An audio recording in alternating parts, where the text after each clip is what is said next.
Gracias por continuar con nosotros este sábado 29 de junio. Rosalba, se está yendo bastante rápido este mes. Espero que con él también se vayan las fuertes temperaturas, este sofocante calor que no nos deja en paz y que pese a las lluvias que hemos tenido en esta semana que concluye, no bajan las temperaturas, aumenta la sensación térmica porque aumenta el nivel de humedad. Pero yo quiero que en este momento dediquemos un mensaje muy especial para unos seres que hacen una gran contribución con el desarrollo, el bienestar y el progreso de la sociedad dominicana, porque son ellos los hacedores y los moldeadores de conductas, los transmisores de conocimientos que permiten la creación de grandes profesionales que con sus aportes, que con su desempeño al más alto nivel contribuyen a hacer de la República Dominicana una nación grandiosa. Estamos hablando,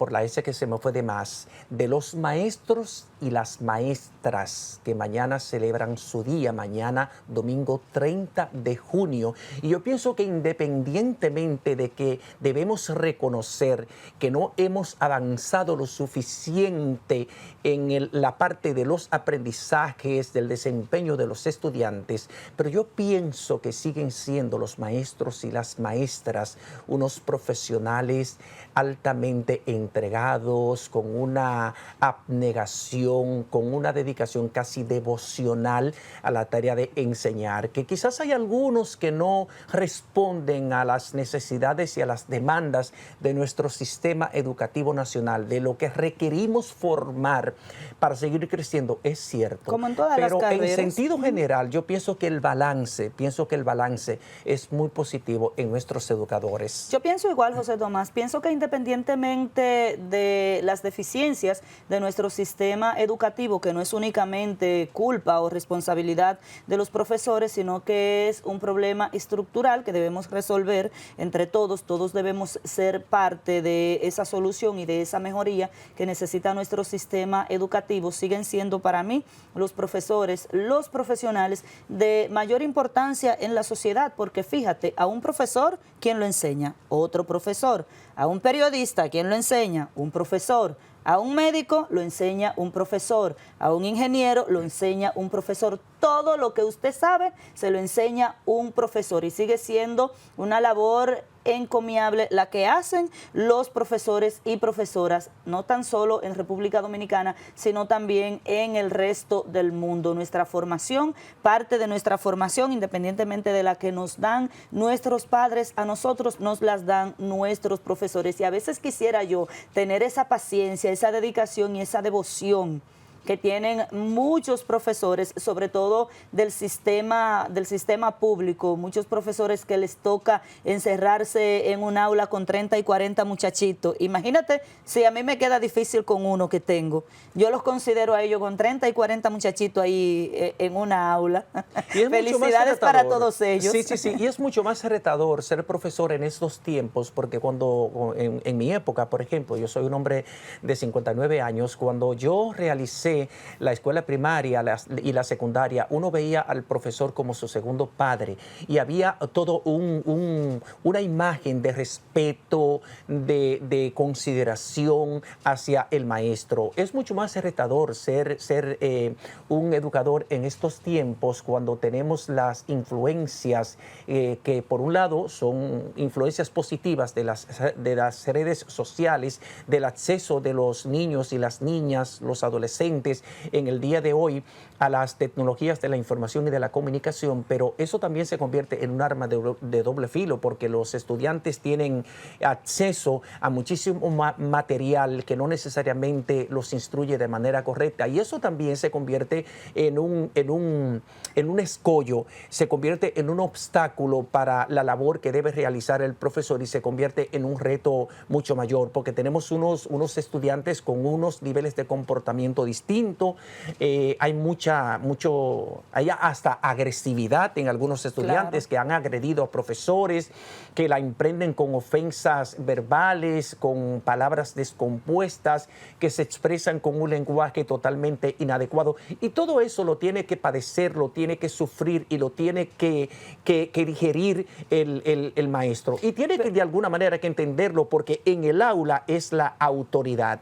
Entonces yo pienso que es importante que pensemos en la ardua tarea, en lo difícil que se ha convertido en estos tiempos la noble tarea de enseñar y de capacitar. Pero incluso, José Tomás, la propia Ley General de Educación es un reto para los educadores en el día de hoy, porque le quita a los profesores cierta autoridad que sobre los estudiantes antes tenían. Es porque la mayoría vienen cargando con un cúmulo de problemas y de deficiencias afectivas y en otros órdenes, porque vienen de hogares disfuncionales, con padres que no tienen la capacidad para orientarlos de manera adecuada, y entonces todas esas deficiencias de conducta, de comportamiento y de formación en el hogar la llevan a las escuelas. Y precisamente en esta semana hubo un debate por una información que ofreció el Ministerio de Educación, que dijo que quizás para el año que viene se propone descontinuar la aplicación de las pruebas nacionales, que son una especie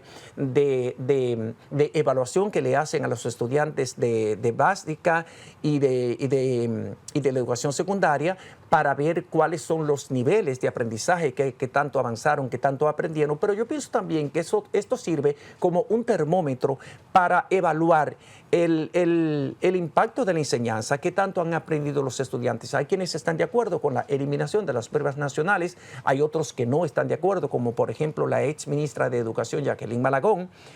Tampoco Josefina Pimentel está de acuerdo, doña Ligia Amada Melo de Cardona, que fue ministra de Educación Superior, Ciencia y Tecnología, tampoco. Hay muchos ex ministros de Educación que no están de acuerdo con la eliminación de las pruebas nacionales, porque entienden que esta es una especie de termómetro para medir los niveles de aprendizaje y ver cómo estamos en la educación. Yo pienso que sí, que quizás podrían reenfocar las pruebas nacionales, pero no deja de tener su importancia. Yo pienso lo mismo que tú. De no eliminarla, pudieran reenfocarse y que pasen de ser un método de promoción o de que el estudiante repita el grado en el bachiller, debieran utilizarlo como un método diagnóstico para saber en cuáles áreas necesitan los estudiantes de República Dominicana reforzar sus conocimientos, en cuáles áreas necesitamos nosotros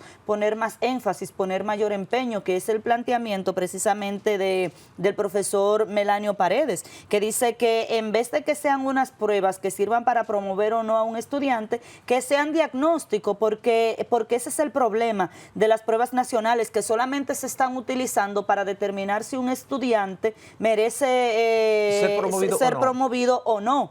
Pero debe utilizarse como un elemento que pueda ayudar a la retroalimentación, que puedan ser estudiados cuáles son los puntos en los que los estudiantes están más débiles, porque resulta ser un método arcaico como se está aplicando en la actualidad. Yo siempre he criticado también lo larga y lo tediosas que son esas pruebas nacionales que se aplican en las 4 materias básicas, que son lengua española, ciencias sociales, ciencias naturales y matemáticas. Un cuadernillo con 100 preguntas que a veces por cansancio, incluso por cansancio, los muchachos no responden bien, además de que eso de estarse examinando a algunas personas le provoca, le genera estrés, le genera ansiedad, le genera nerviosismo. Hay veces que ese contenido que sale en el cuadernillo no se ha impartido en las aulas, y por muy inteligente, por muy preparado que esté el niño, por muy preparado que esté el estudiante, al aplicarle esas pruebas,